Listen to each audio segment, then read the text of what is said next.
Selamat datang di Tan Hari Channel. Channel tentang novel-novel yang sedang viral saat ini. Mohon bisa di-like dan subscribe ya. Terima kasih. 1 juta batu abadi. Raja erosi tulang tertegun sejenak. Setelah beberapa lama, dia mengangguk berulang kali dan berkata, Oke. Aku akan menghubungi orang itu sekarang juga dan menghancurkan benua Changsuan.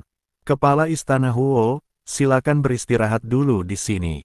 Biarkan aku mencari seseorang. Pergi. Huo Zhao melambaikan tangannya. Setelah Raja erosi tulang pergi, Guru Huo menatap Huo Zhao dan bertanya, Ayah, di mana kita bisa mendapatkan 1 juta batu abadi? Jika istana ke-8 memiliki 1 juta batu abadi, tidak perlu datang ke surga pertama untuk menjarah di mana-mana. Itu hanya janji besar, kalau tidak, mengapa mereka mau bekerja keras untukmu? Huo Zhao tersenyum dingin. Guru Huo mengangguk seolah mengerti sesuatu. Benua Changsuan, di Pulau Terapung, air terjun jatuh seperti bima sakti, dan ada burung berkicau dan bunga bermekaran, persis seperti surga di bumi.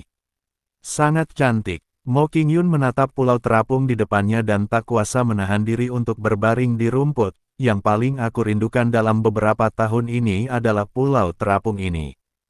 Kau hanya memikirkan Pulau Terapung ini dan bukan aku.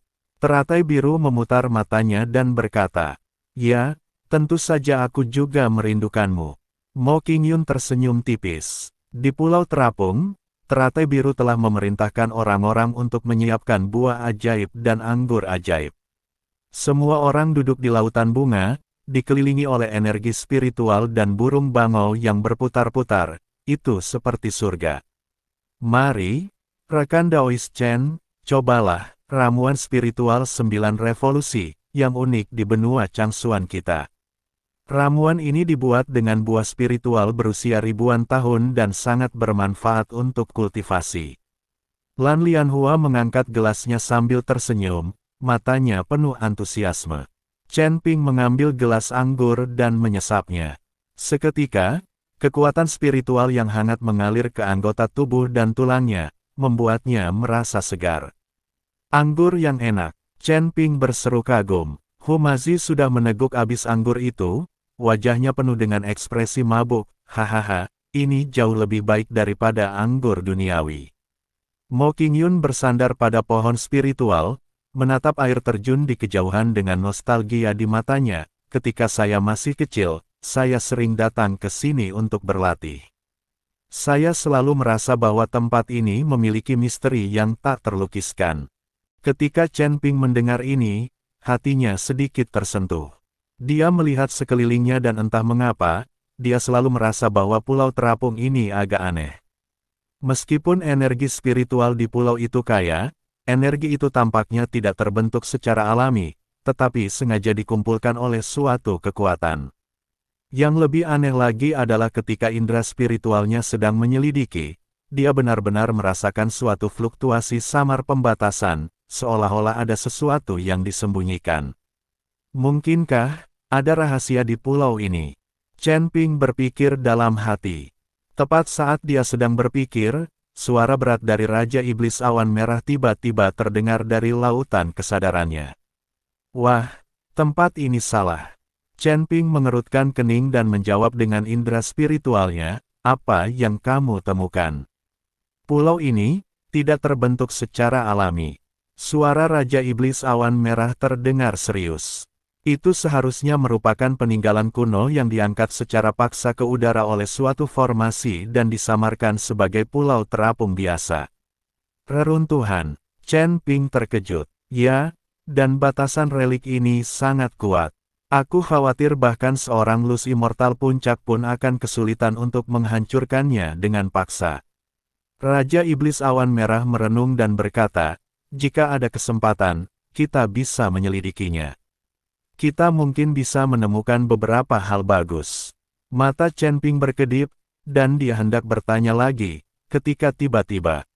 Ledakan, raungan yang memekakkan telinga terdengar dari langit yang jauh, dan kemudian seluruh benua Changsuan mulai bergetar hebat. Apa yang sedang terjadi? Lan Lianhua tiba-tiba berdiri dan wajahnya tiba-tiba berubah. Seorang kultivator dari benua Changsuan terbang dengan tergesa-gesa, wajahnya penuh ketakutan, laporkan. Raja Erosi Tulang memimpin banyak kultivator iblis dan menyerang formasi perbatasan kita. Apa? Semua orang terkejut. Kami tidak pernah menaruh dendam terhadap Bone Erosion City. Mengapa mereka tiba-tiba menyerang kami? Lagi pula, kekuatan kota tulang erosi tidak sebanding dengan benua Changsuan milikku. Kata teratai biru dengan sangat bingung. Wajah Mo Qingyun tampak muram, itu pasti Huo Zhao. Sepertinya Master Istana ke-8 benar-benar tidak mau menyerah. Mata Chen Ping berkilat dingin, sepertinya dia ingin membunuh seseorang dengan pisau pinjaman. Lan Lianhua menggertakkan giginya dan berkata, ayo pergi. Kita akan segera pergi untuk mendukung mereka. Semua orang berdiri dan bersiap meninggalkan pulau terapung itu. Chen Ping menoleh ke arah pulau terapung misterius itu, merasa agak enggan, tetapi situasi saat ini sedang kritis, jadi dia hanya bisa menghentikan penjelajahan untuk sementara. Setelah aku berurusan dengan iblis, aku akan kembali dan mencari tahu apa yang terjadi. Pikirnya dalam hati. Akan tetapi, saat mereka hendak pergi, cahaya keemasan redup berkelap-kelip pelan di kedalaman pulau terapung itu, seolah-olah sedang menanggapi sesuatu. Chen Ping dan rekan-rekannya tiba di perbatasan benua Changsuan, tempat puluhan ribu kultivator dari benua Changsuan telah berkumpul. Raja Dongmeng, Raja Cheli, dan Ashnu, semuanya memimpin warga negaranya masing-masing untuk melawan serangan Raja Erosi Tulang. Ketika Chen Ping dan anak buahnya tiba, mereka melihat kegelapan tak berujung membumbung tinggi di langit. Kehampaan itu dipenuhi awan gelap, dan seluruh langit dan bumi dipenuhi aura pembunuhan. Apakah Raja Erosi Tulang ini gila? Mengapa dia rela bertarung sampai mati dengan kita? Ashnu memasang ekspresi bingung di wajahnya, menggenggam kapak perang erat-erat di kedua tangan, menunggu pertempuran dimulai. Banyak kultivator dari benua Changsuan juga membuka mata lebar-lebar, menahan napas, dan memegang senjata di tangan mereka. Meskipun ada puluhan ribu pendeta di medan perang, tidak ada suara sama sekali. Suasananya sungguh menyedihkan. Chen Ping melayang di udara, menatap kegelapan di depannya. Dia bahkan mencium bau busuk. Perang akan segera dimulai. Benua Changsuan telah mengalami serangan dari kota Feihu, serangan dari 8 istana, dan sekarang ada serangan dari kota Sigu. Setiap kali, itu merupakan pukulan berat bagi benua Changsuan. Benua Changsuan, yang awalnya memiliki ratusan ribu kultivator, kini hanya dapat menampung puluhan ribu orang. Para kultivator di benua Changsuan, merasakan napas kematian di sekeliling mereka, semuanya memasang ekspresi serius, dan beberapa bahkan tanpa sadar mulai gemetar di kaki mereka. Aisyah juga ada di antara kerumunan itu. Meskipun dia adalah putri suatu negara, di saat kelangsungan hidup seluruh benua, bahkan Xuan Fei telah maju. Siapakah dia? Seorang putri. Ledakan-ledakan. Dalam kegelapan, akhirnya ada gerakan, bumi mulai bergetar, aura mengerikan terus meningkat di kejauhan, dan kabut hitam melonjak seperti banjir. Mempersiapkan. Teratai biru meraung, dan semua pembudidaya di benua Changsuan bersiap. Chen Ping memanggil pedang pembunuh naga dan menatap kabut hitam di depannya, yang terus mendekat, seperti gelombang hitam besar yang hendak menelan seluruh benua Changsuan. Mo Qingyun dan Hu Mazi juga siap, karena pertempuran ini menyangkut kelangsungan hidup benua Changsuan. Kabut hitam membumbung tinggi bagaikan makhluk hidup, merobek langit menjadi warna tinta pekat. Pedang pembunuh naga milik Chen Ping terbakar di telapak tangannya, dan ukiran kuno yang terukir di tulang punggung pedang memancarkan cahaya redup, seolah memperingatkan akan datangnya bencana. Cahaya keemasan misterius dari pulau terapung itu telah lama terlupakan. Pada saat ini, nasib seluruh benua Changsuan tergantung pada garis perbatasan yang akan ditelan kabut hitam. Yang mulia, fluktuasi energi spiritual di garis pertahanan barat laut telah melemah. Suara guru negara Mongolia Timur bergetar. Pelat pendeteksi roh di tangannya berputar dengan cepat, dan jarumnya hampir membuat retakan pada pelat jam. Raja Chewuji dari Cheli menggenggam erat pedang lembut berlapis emas di pinggangnya, buku-buku jarinya memutih karena kekuatan yang luar biasa. Sampaikan perintah, suruh batalion perisai dan baju sirah mundur sejauh 3 mil dan bentuklah formasi tempurung kura-kura. Sebelum dia bisa menyelesaikan kata-katanya, retakan menyerupai jaring laba-laba tiba-tiba muncul di tanah.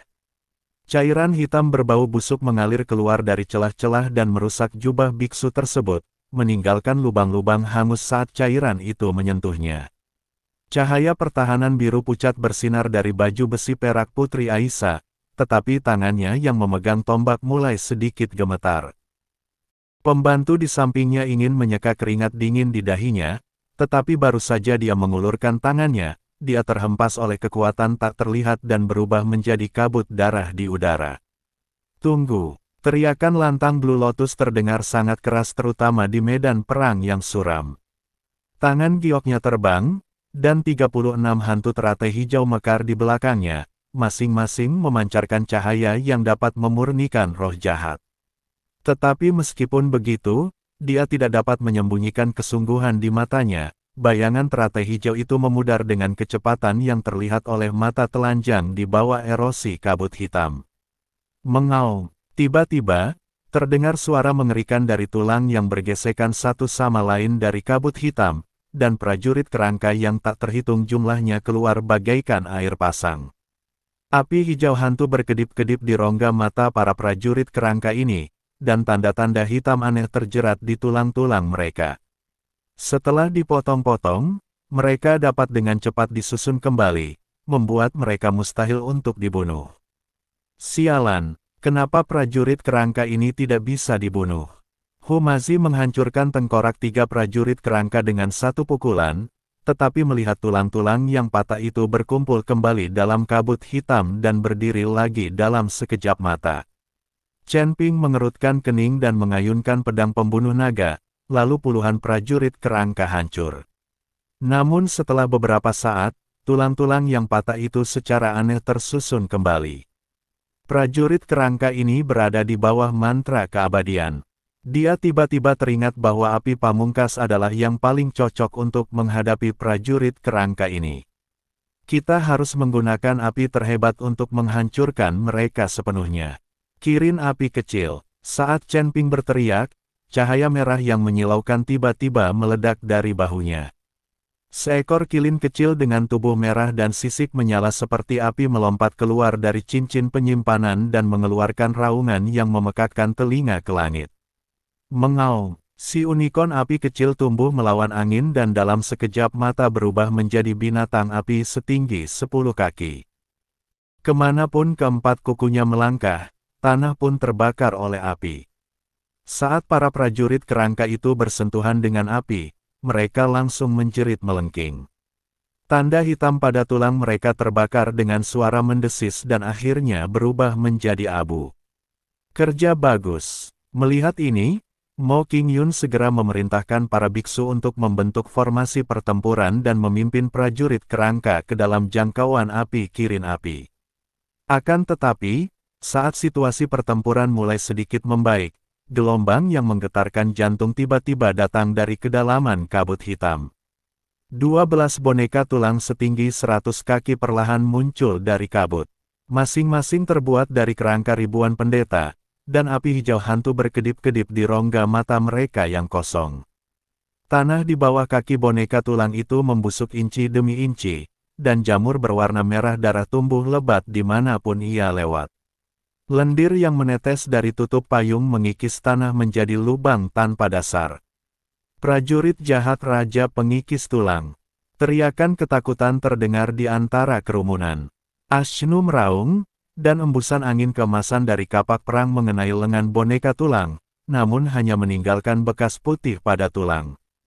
Lebih banyak boneka tulang mengangkat pisau tulang di tangan mereka. Racun sihir berwarna ungu tua mengembun pada bilah pisau. Sebelum bilah pisau itu tiba, kulit para pendeta di barisan depan sudah mulai bernanah. Garis pertahanan benua Changsuan tiba-tiba menjadi kacau, para kultivator bertarung sendiri-sendiri, dan formasi yang awalnya rapi pun hancur berkeping-keping.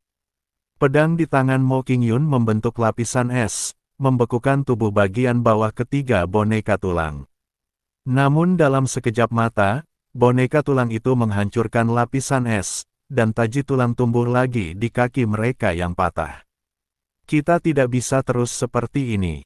Chen Ping melihat garis pertahanan yang sedang dipadatkan dan merasakan hawa dingin di hatinya. Dia tiba-tiba menyadari bahwa meskipun gerakan boneka tulang itu lambat, mereka selalu bergerak dalam pola tertentu. Setelah mengamati dengan saksama sejenak, pupil matanya tiba-tiba mengecil. Boneka tulang ini sebenarnya membentuk semacam formasi sihir kuno. Di tengah formasi itu, kabut hitam mengembun menjadi wajah manusia besar. Itu adalah wajah Raja Erosi Tulang yang ditutupi bintil-bintil busuk. Semut Changsuan, hari ini adalah ajalmu. Formasi surga pemakan tulang iblis, aktifkan. Dalam sekejap, kedua-belas boneka tulang itu meraung pada saat yang sama, dan pisau-pisau tulang saling terkait di udara membentuk jaring pisau yang menutupi langit dan matahari. Semua jamur darah di tanah meledak, melepaskan kabut beracun yang menyesakkan.